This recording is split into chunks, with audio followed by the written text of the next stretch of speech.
Good evening, I'm Ces Oreña-Drilon. I'm Pauline Verzosa. And I'm Shawn Yao. The big stories tonight. The Marcos administration announces more officials who will be removed from and retained in the cabinet. The palace also says the president is open to discussions on returning to the fold of the International Criminal Court or ICC. And Vice President Sara Duterte is skipping her former running mate's State of the Nation address for the second time.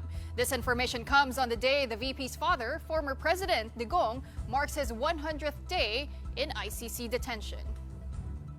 And it's exactly 1 week since Israel and Iran began trading missiles, raising uncertainty throughout the world about the real cost of this conflict. The Philippine government has also started moving nationals out of danger zones as Tel Aviv and Tehran show no signs of backing down. Kung talaga pong dapat pa rin sumapi, mag-join sa ICC, pag-aaralan po ito mabuti natin, Pangulo. Open naman po ang Pangulo. It's been 100 days since former President Rodrigo Duterte was arrested and brought to The Hague. He will face trial for crimes against humanity before the International Criminal Court. Back then, President Marcos was asked about the possibility of rejoining the ICC. He just smiled and said the matter had not been discussed. Today, the palace says the chief executive is now open to talk about it. Palace Press Officer Claire Castro said discussions on rejoining the ICC are now under consideration. Castro was also asked about this after UN Special Rapporteur Irene Khan urged the Philippine government to ratify international human rights treaties and reinstate its previous commitment to the Rome Statute of the ICC. It was in March of 2018 when former President Rodrigo Duterte withdrew from the Rome Statute, the treaty that established the ICC. This is after the tribunal launched a probe into the Duterte administration's deadly war on drugs. Pero ang sinabi po at ang suggestion po ng UN Rapporteur, ito po ay magandang suggestion at pag-aaralan po kung talaga pong dapat pa rin sumapi, right? Maging mag-join sa ICC at i-ratify yung ibang international human rights law.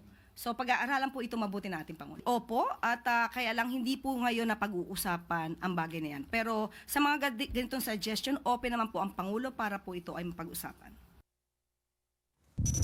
Meantime, the palace also announced today the fate of several officials who submitted their courtesy resignations. President Marcos has retained the following officials: GSIS President and General Manager Jose Arnulfo Wick Veloso, Land Bank of the Philippines President and CEO Lynette Ortiz, DBP or Development Bank of the Philippines President and CEO Michael De Jesus, NIA National Irrigation Administration Administrator Eduardo Eddie Guillen, PCO General Manager Mel Robles, and PhilHealth Acting President and CEO Edwin Mercado. Meanwhile, the courtesy resignations of the following government officials have been accepted. Presidential Advisor on Legislative Affairs, Mark Leandro Mendoza. Presidential Advisor on Military and Police Affairs, Roman Felix. And PNOC Renewables Corporation President and CEO, John Arenas. At patuloy pa rin po ang pag-e-evaluate at asahan po nila na mas marami pa pong mga pangalan na maaari pang maisama sa maaaring ma-retain o sa maaaring matanggal. Meanwhile, Vice President Sara Duterte will not be attending President Ferdinand Marcos Jr.'s State of the Nation address this year. House Secretary General Reginald Velasco said the House received a letter from the Office of the Vice President declining the invitation for the President's fourth SONA on July 28. No reason was given as to why VP Sara declined the formal invitation. VP Duterte first skipped the President's SONA last year, weeks after she resigned from the cabinet.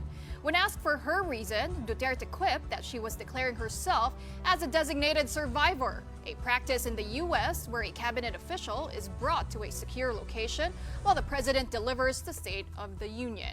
This is to ensure the government continues if something happens to the President and the chain of succession. This comment was among those cited by the House when it impeached the Vice President over her alleged efforts to destabilize the government. we have received a letter from the office that she is not attending. But we are not excluding the possibility that she will attend. No, so there will be a seat for her reserved at the center of the gallery, no, the VIP gallery. So if she decides to come, there will be a seat for her and her immediate staff. There will be, in fact, we will designate a holding room, no, for our Vice President and her staff, as we have done in the past. Meanwhile, President Bongbong Marcos has departed for Japan to attend the World Expo 2025 and to hold business meetings. The president assigned as caretakers Executive Secretary Lucas Bersamin, Agrarian Reform Secretary Conrado Estrella, and Education Secretary Sonny Angara. Marcos is expected to return to the Philippines this weekend. Back here in the Philippines, the Land Transportation Franchising and Regulatory Board, or LTFRB, gave a heads up that they might approve a fare hike for jeepneys soon. According to LTFRB Chairman Teofilo Guadis, it will be a 1 peso across-the-board increase. No per-kilometer hike for now because it will already be too burdensome for consumers. They will be announcing the fare hike next week if global oil prices breach $80 per barrel. Currently, Dubai crude is already at $70 per barrel. LTFRB announced this in response to transport groups lobbying for a fare hike due to rising operational costs.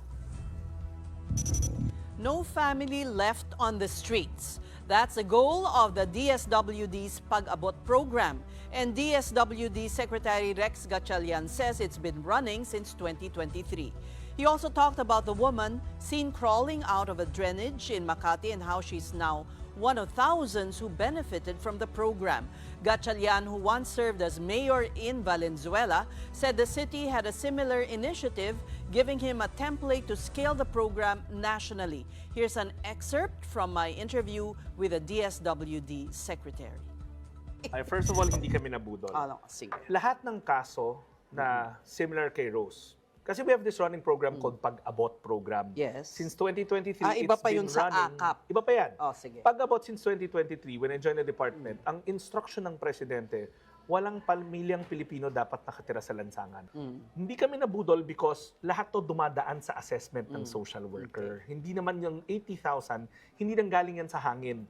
Says since 2023, you can fact check me on this, nakapublish yung mga memo circular namin kung ano yung range ng tulong na pwede ibigay. Don't get me wrong, I believe in 4Ps. You need this intervention to get people out, yung parang wala ng pag-asa na, na kumbaga mula lolo hanggang apo. Ang importante hindi na nakaalis siguro, sa cycle, di ba? Ang importante kasi siguro doon, what we can highlight is politicize it. It's not politicized because it's based on listahanan. Urban Pero, legend yung mga pinapasok yung pangalan because ang may control are the social workers. It goes through a targeting walang system. local government, None. walang kinalaman na inalis na yon when? Actually, since day one, wala siya. Talaga ba? Misconception yan. So akin says, you can fact check me on this and you can ask everybody. It's drawn from a list called listahanan. Alam mo yun, nung mayor ako, I would always say, kasi mayor ako, siyempre may mga kabinete noon na pupunta. Sabihin ko, pag ako naging kabinete, ganito gagawin ko. There's always that ngayon, nandiyan ka. Exactly. Hated, Pag-abot.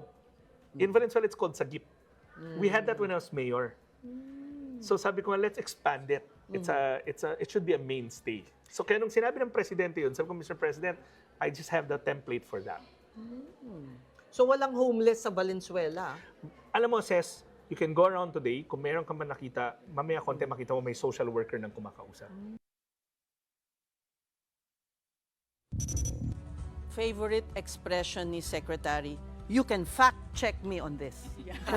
Confidential. Oo. That's good. That's good. But yes, I will fact check you, Secretary. More conversations like this on The Long Take, airing Mondays through Fridays at 7 p.m.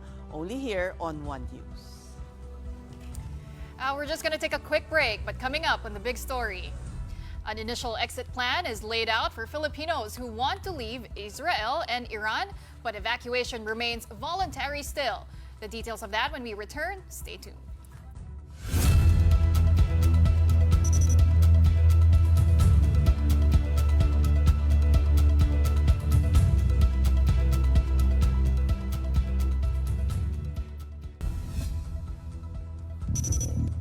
You're watching The Big Story.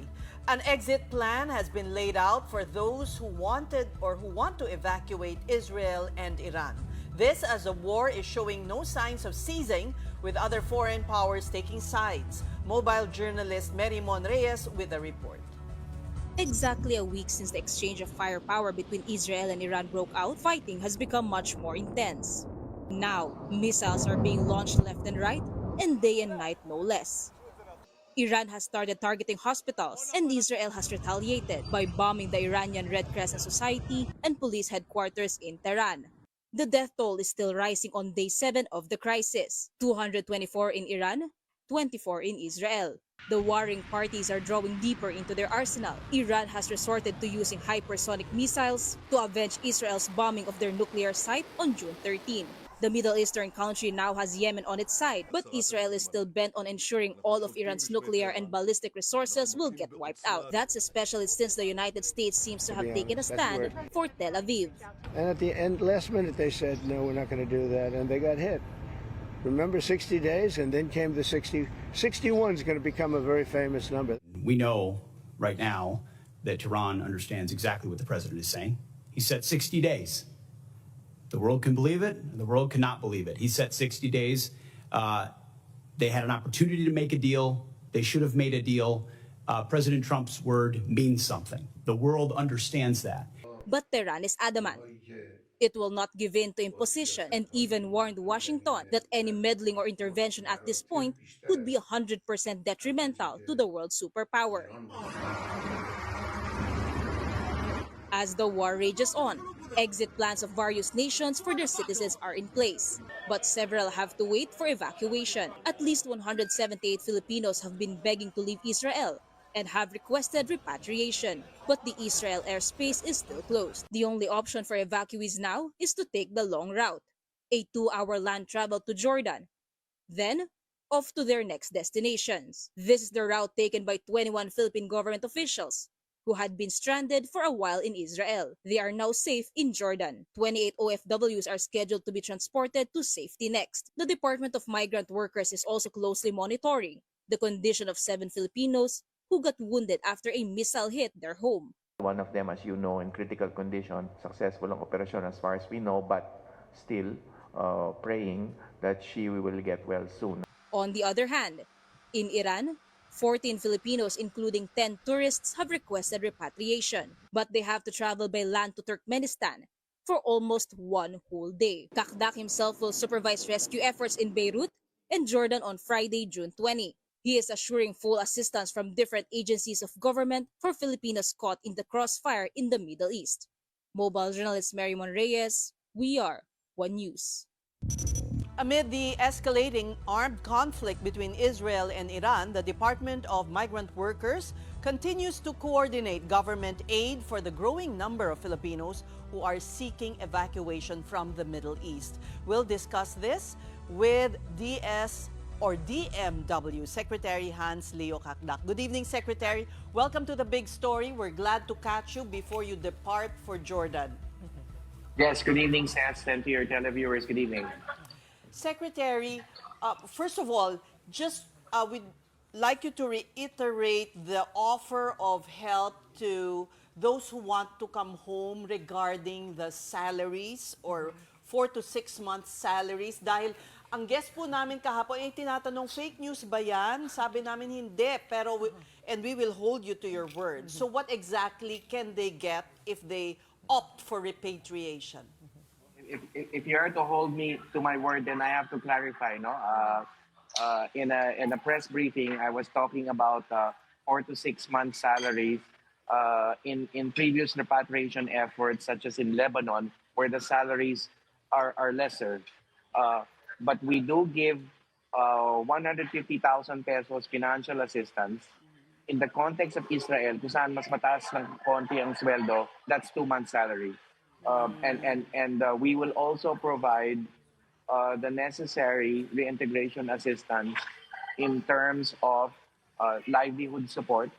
So there will be additional livelihood support and counseling, as well as the psychosocial counseling effort, because they would be coming from a very traumatic situation. And we will have a whole of government approach with the DOH, free medical services, DSWD as well, financial service assistance from SecRex Gatchalian side. And then TESDA, DG Kiko Benitez will be providing free training vouchers.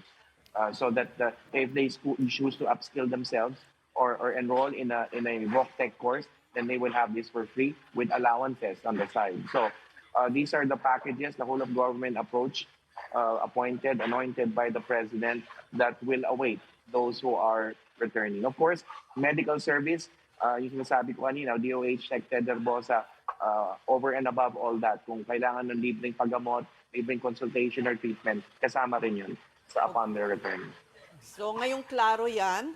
Secretary, tell us about your mission now to the Middle East and how the repatriation will be done. Yes. We will have an initial batch on Monday, and that's why I've been asked, directed by the President, to go to the Middle East, and I'm leaving tomorrow. First to Beirut as a preliminary stop. So I will talk to the Filipino community there and assure them of the government programs and services that have been so established under President Marcos's administration. And of course, moving on to Jordan, where we will work on receiving those who are crossing over. And there will be a first batch that will be coming home as early as Monday, because there will be time to process them. They will be arriving in Jordan on Sunday, but fly out on a Monday. And we will be ready there to receive them at the crossing. And this will be the first of many batches. 178, according to your report, have expressed interest to come home. So it's a matter of processing the documentation. So the first batch will be how many? Do we have a figure?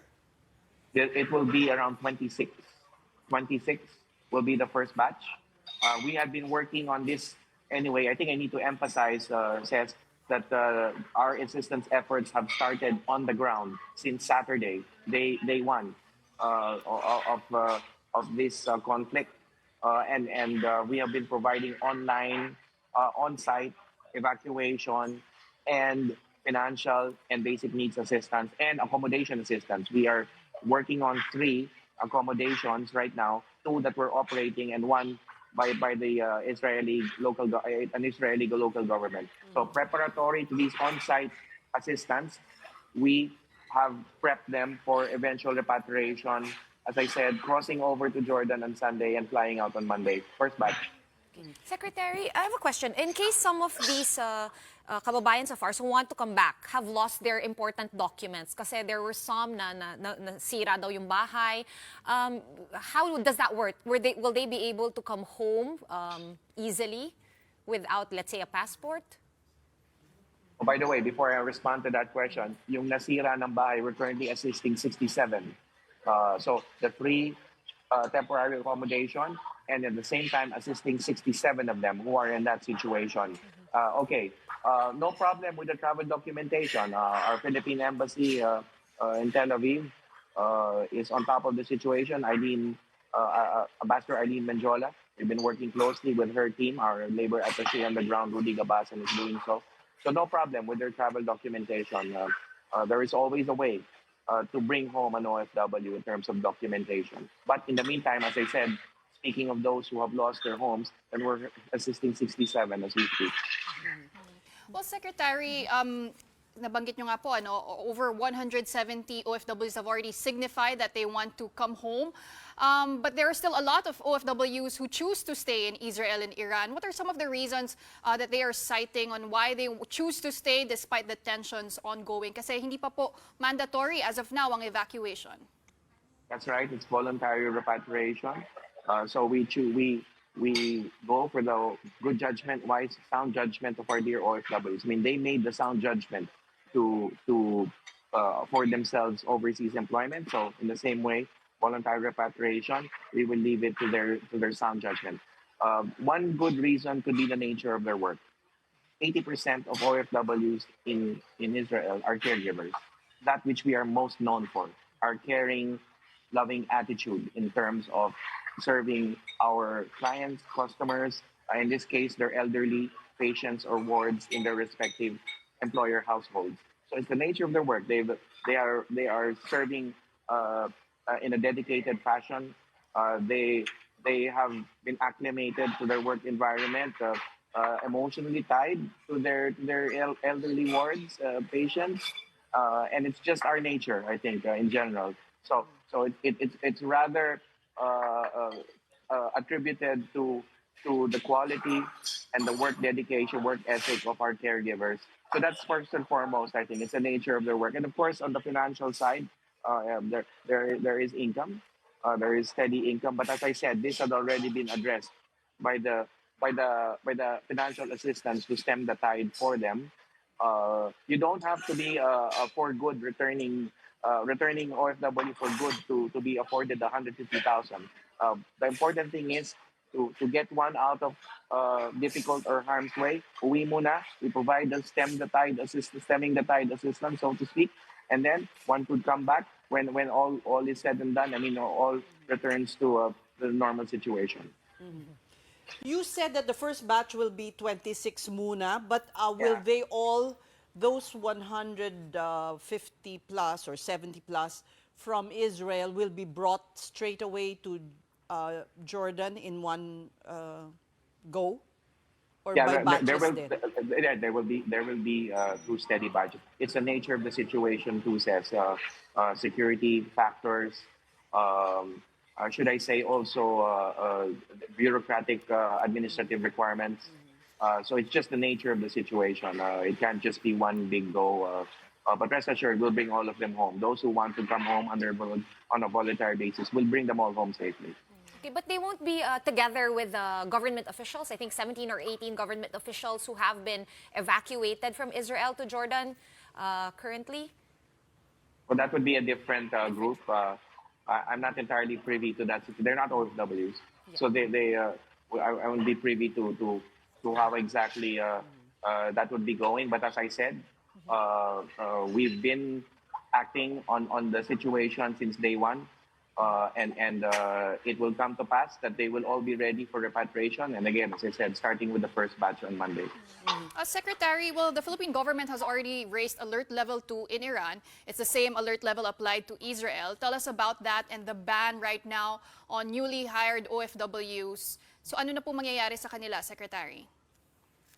Yeah, Iran, I think your report has already mentioned, we're also bracing for a repatriation. Of course, a drastically fewer number of OFWs in Iran, 30 by the count of our embassy. There are more, should I say, non-OFW Filipinos in Iran now married to Iranian nationals with their Iranian children. So that's the bulk of the Pinoys in Iran. But rest assured, we're starting already with at least with a number of around 14. To be repatriated also very soon. I just don't want to give the timeline on the Iran effort, including the details of their repatriation for security reasons. It's more challenging to get them out of the border than Israel. That's right. But at the same time, it's possible. So we can do this in Iran as well. We're working closely with Ambassador Robert Manalo and the embassy in Tehran. There was also news when this broke out, Secretary, na may mga iba nga na papunta pa lang sa Middle East tapos na stranded po sila sa mga airport like sa Dubai. How are they now and are they back? Mm-hmm. So there are 58 total that we've helped. 52 have come home. Mm-hmm. And we're working on 6. The main hubs would be Dubai and Abu Dhabi. 48 of the 58 stranded in Dubai. They're all home. And we're working on the 10 in Abu Dhabi. So 4 out of the 10 in Abu Dhabi have come home. So just the remaining 6 out of Abu Dhabi. Ito yung mga lumipad Friday, day 0 of the Iranian attack, and then day 1 and day 2. So Friday, Saturday, Sunday, last weekend. Lumipad sila, of course, understandably, not fully appreciating the events. So tinuloy nila yung biyahe nila, not knowing na masa-stranded sila, in this case, Dubai and Abu Dhabi. So 52 or 58 are home. And we provided assistance upon their return. Kasi they lost their jobs effectively, right? So we also provided pantawid assistance to them. Secretary, what is your information? Is it possible in the next few days that the airport will be open in Israel, the airports? I don't have that information. Of course, we've been told of this possibility, but it's hard to second guess, right? Given the nature of the conflict, the situation. But we're hopeful, of course, that Ben Gurion International will open. Amman International is open on a limited basis, and that's why we could fly in. So it's possible to go to Jordan. But having said that, we've already told also our recruitment agency sending workers into Jordan to stop muna until the situation, the conflict has subsided. But Secretary, before you do head to the Middle East, what are you hearing about the situation on the ground, especially in Israel? Because Philippine Ambassador to Israel, Eileen Mendiola, did say that tensions aren't as high, aren't as tense as before. Well, we will rely on Ambassador Eileen and the DFA and the DND. We're also in touch with SecGen, by the way, Teodoro. We will rely on the good judgment of the ambassador. So I'll leave it at that. On the other hand, we're talking about the possibility of the airport opening, but on the other hand, if the situation worsens, you have prepared, you have a plan for, the forced repatriation of our kababayans. Yes, of course. Of course, we stand ready. We've proven this already over the last few months anyway, since the October 7 Hamas attack, 2023. We had a massive charter plane effort, if you will recall, when Beirut was heavily shelled late last year. So we've proven ourselves in this regard, proven ourselves in other situations anyway, Libya and Lebanon in 2006. So we stand ready for an eventual mass repatriation, if ever.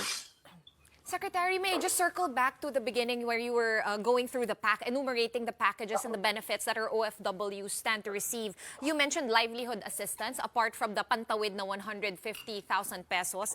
What kind of livelihood assistance can they stand to get in case, they're deciding na baka gusto na talaga nilang magstay na lang dito? Yeah, it's essentially access to government or partner government agency programs.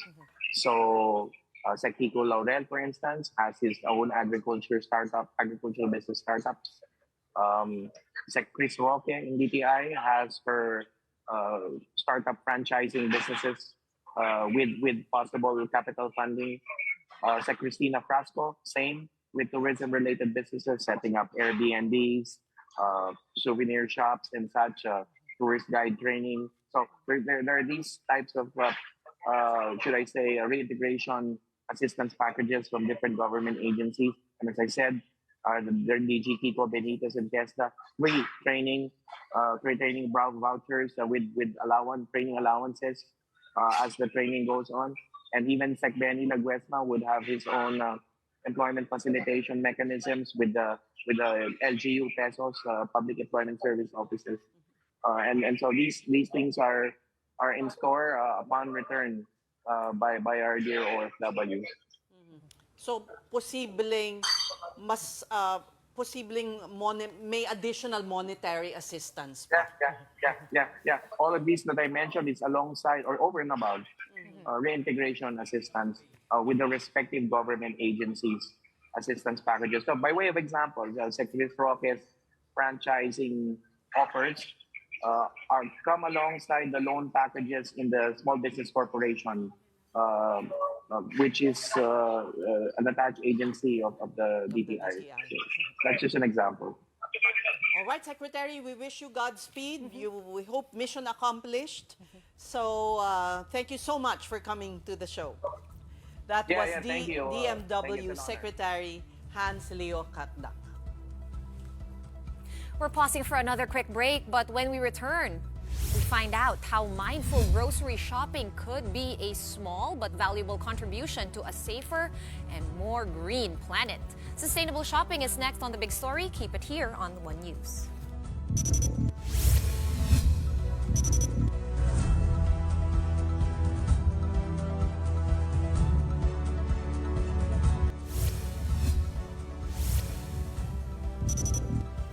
Welcome back to The Big Story. Grocery runs are part of our everyday life, but did you know they quietly carry a huge climate cost? The United Nations says the global food system accounts for nearly 30% of greenhouse gas emissions, and all the food that we waste, that alone adds over 3 billion tons of carbon dioxide each year. But what if grocery shopping could actually be good for the planet? Here we feature companies with earth-friendly initiatives, one story at a time. Welcome to Sustainability.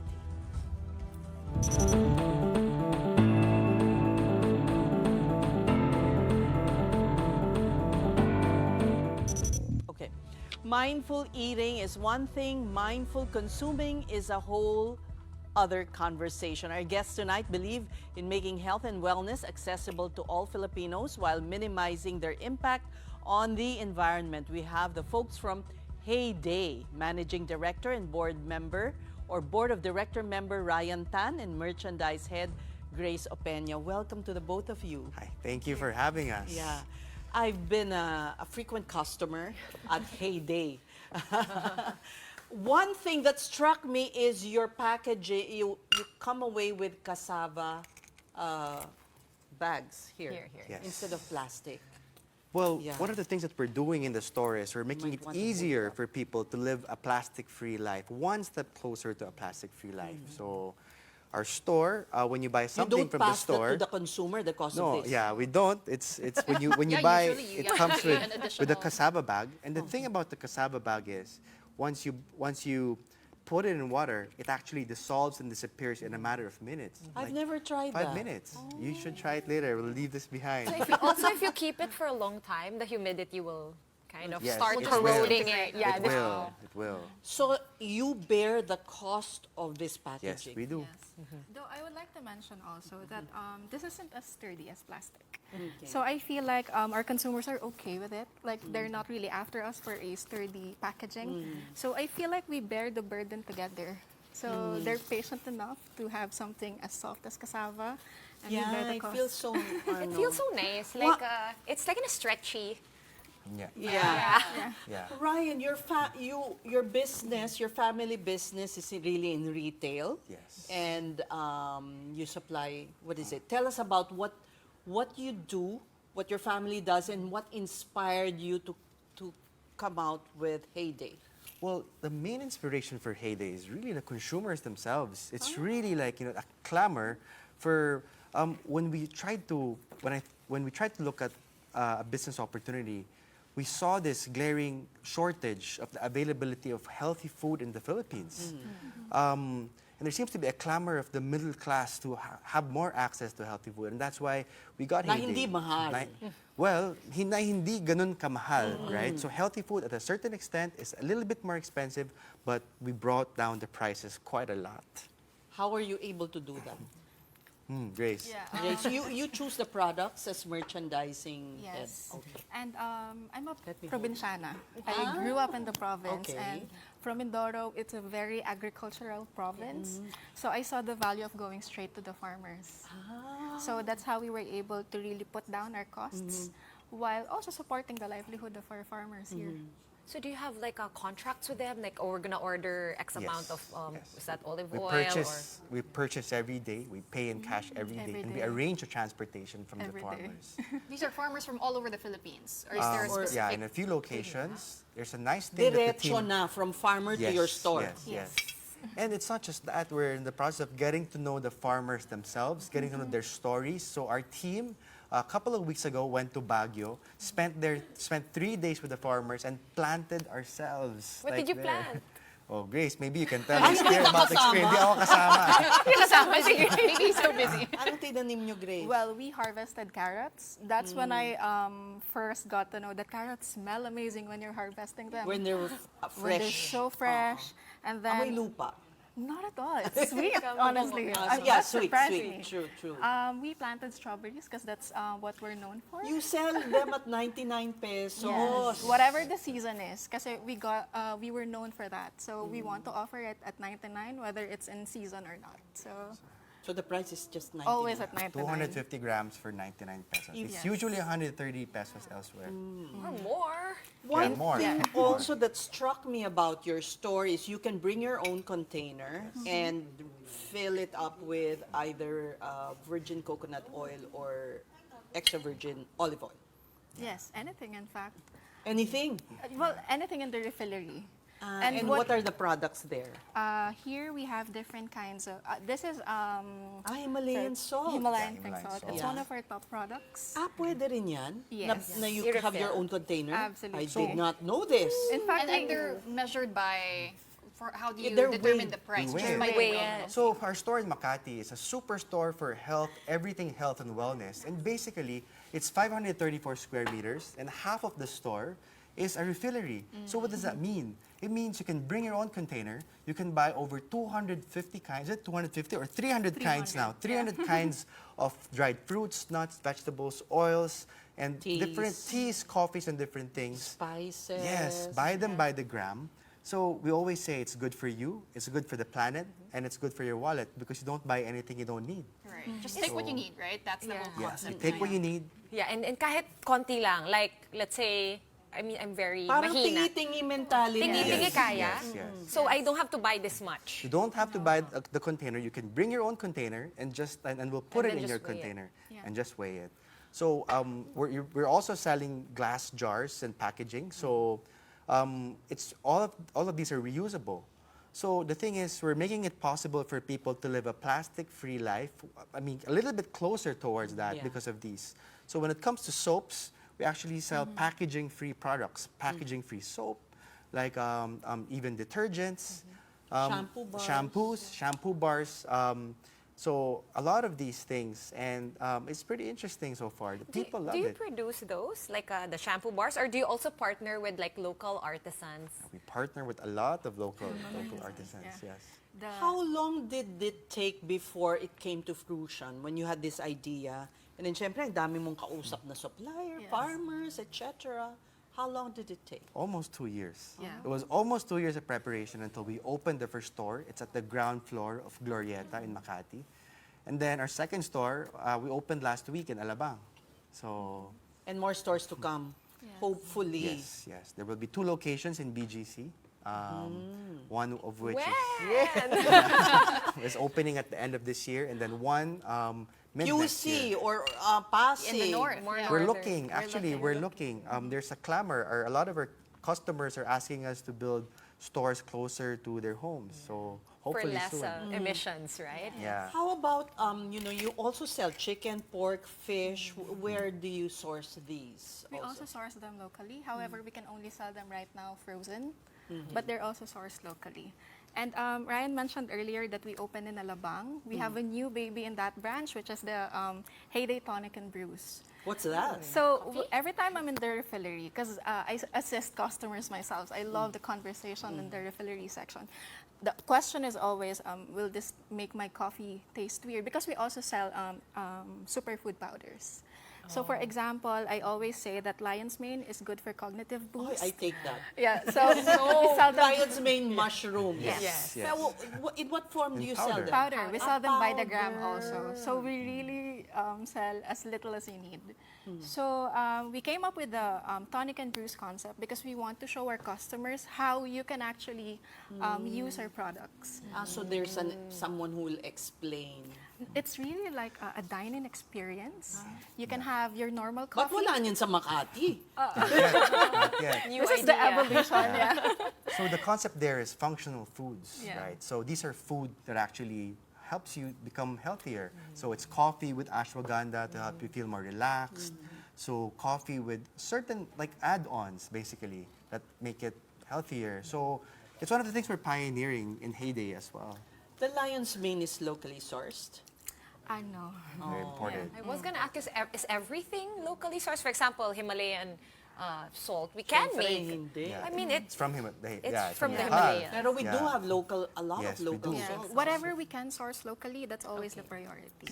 Okay. But Okay, I wanted to ask about the habits and the attitude of Filipino shoppers. What surprised you about them? You did mention, Ryan, about the clamor of Filipino shoppers. Would you say that there's really that shift in the mentality of Filipinos when it comes to being more sustainable? So the thing is, before we started Heyday, we did our own survey, and we found out that over 8 out of 10 Filipino middle class are actually looking for ways to live healthier lives, and they're willing to pay a little bit higher for healthier food. So people are getting more aware of the impact of chemicals, packaged food in their bodies. So that inspired us to do Heyday. So another thing, a while ago we talked about meats, for example. What sets our meats apart is we sell probiotic chicken. So they're basically like Paki-explain ano yung probiotic. So organic sila. So organic. So there are no hormones GMOs, involved in yeah. raising them. No antibiotics. Yeah, grass-fed beef, ocean-caught fish. So they're not farmed. So these things are, it's going back to our roots, because to be honest, our ancestors, we used to all eat organic. Diba? Like only 50, 60 years ago, there were no synthetic fertilizers. There were no hormones and antibiotics on our meats. And the Filipinos of Sorry old... to interrupt, pero yung farmers, you're sure na hindi sila, Yes, harmful so basically what we do there is we call them naturally grown produce. In the Philippines, we don't have an organic certification body yet. It's too expensive. Yes. Exactly. It's So- not affordable for the farmer. Yes. So we don't call them organic produce. We call them naturally grown produce because the farmers don't use synthetic fertilizers and then pesticides. Yeah. And then we work with them. So yeah. Have you helped them? Like, for example, did you find a farmer who was almost doing things maybe 80, 90% right, and you just needed to kind of like give them a push in the right direction, or something like that in terms of their methodology and their process?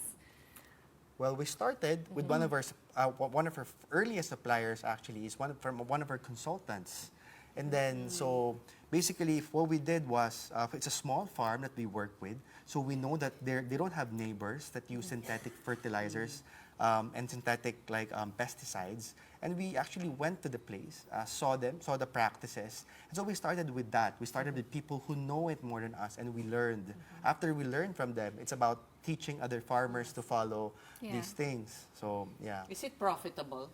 Heyday. Kasi, yeah, Sorry. Yeah. Selling health. Yeah. Yeah. Because, some say selling, being kind to the planet can be a loss. Well, it certainly has more costs, right? Maybe other businesses would be more profit-driven, but for us, we're impact-driven, right? So for us, in terms of our equation, what do you mean by profit? For us, profit is the impact that we make on our customers, because with Heyday, they live healthier lives. The impact on our suppliers, so these are all our stakeholders. And we always like to say that the shareholders is the last. Really? Yeah. Like, for instance, ito, magkano ang isang ganito? Do you know the What's the price? cost for Yeah. To be That you honest, bear, mahal yan, mahal. Yeah. And to be Kaya nga, honest, magkano? it's double-digit peso. the biggest size, yeah. Yeah. I'm curious, actually, when we were talking about this at the beginning of this interview. Wouldn't your market wouldn't your market be the type who have tote bags in their bag? Yes, we would love them to bring tote bags. So if they bring tote bags, they can use it. But if they don't, at least we don't need to give Siguro them. pwedeng mas may discount sa Actually, may discount incentivize ba? that. Pag may- meron. So if you bring your own bottles, we give a promotion, an automatic promotion, and then if you bring your own bag, there's another level of discount. Kasi So we incentivize our customers. double digit naman to. Pwede bang kainin? Hindi. Baka matunaw. You will digest it. Great, great. smells good. Very few retailers do practice, earth-friendly packaging, right? Yes. Mabibilang It mo took sa a lot of kamay. courage, to be honest, because when we started, well, we're a startup. We just started our first store last year, and we don't have historicals. We don't have like something to benchmark, right? Yeah. So, and these are costly things. But we believe that it took some courage to actually start putting the environment ahead of our profits. And we hope that more and more people would get to know our store and would appreciate what we do. Yeah. And this is proudly made in the Philippines also, our cassava bags. Yes, I think that's something we can export nga eh. You know, you might want to look into that. But anyway, we'd like to ask both of you for your parting shots. What can you tell our audience that's watching who are interested in, you know, living a healthier life and being more conscious consumers? Oh, where's the camera? Here? You can look at any camera. Here. No, but you know, all I can say is we believe that for you to live your best life, it's about living a life of wellness. And that's what we're here for. We're allowing people to experience that, you know, through our store and what we do. So please, we hope to see you in the store. Yeah, let's spark up conversations when you're in the store. If you have any questions, we have pharmacists, we have nutritionists. We're with you with any part of the journey you are in. And yeah, we hope to see you soon in our cafe also. You're all cafe meron? Sorry, Tonic and Brews. In Alabang. They're also online. Yeah, So we I are stalked online. you guys kanina. We are online. Yeah, we are Well, online. thank you so much. It's always a joy to meet people who are very conscious in contributing to caring for planet Earth. Thank you. Thank you so Ryan much for and having us. Grace of Heyday. All right, moving on to other news, where PLDT and Smart are warning against the spread of fake AI-generated content online. The companies released a video created entirely by artificial intelligence to show how easily technology can be used to manipulate information. Through this campaign, they urge Filipinos to be vigilant, verify sources, and think twice before sharing content. PLDT and Smart also called on the public to work together in combating digital scams that use deceptive media to mislead viewers. Let's be aware. Magtulungan tayo na maintindihan ng bawat isa ang mga nakikita at napapanood natin. Uulitin ko lang ha, ang lahat ng nakita nyo, fake. Walang totoong tao dito. Pati ako fake.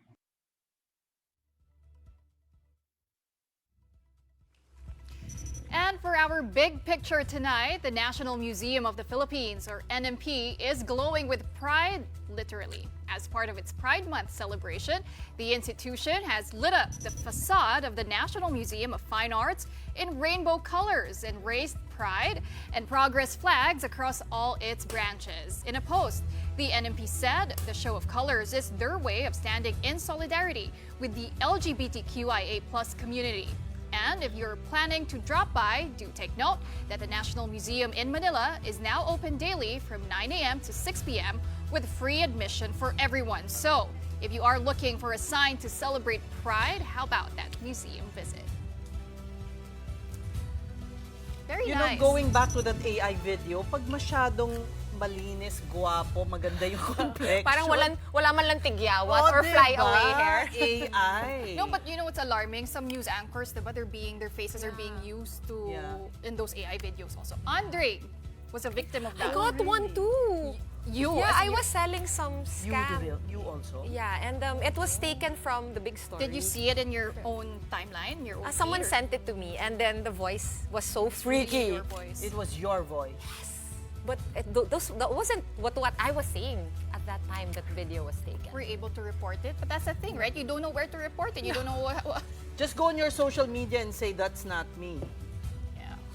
But then Diba? it isn't showing up in her timeline. So I think they purposely block it from Yeah. your...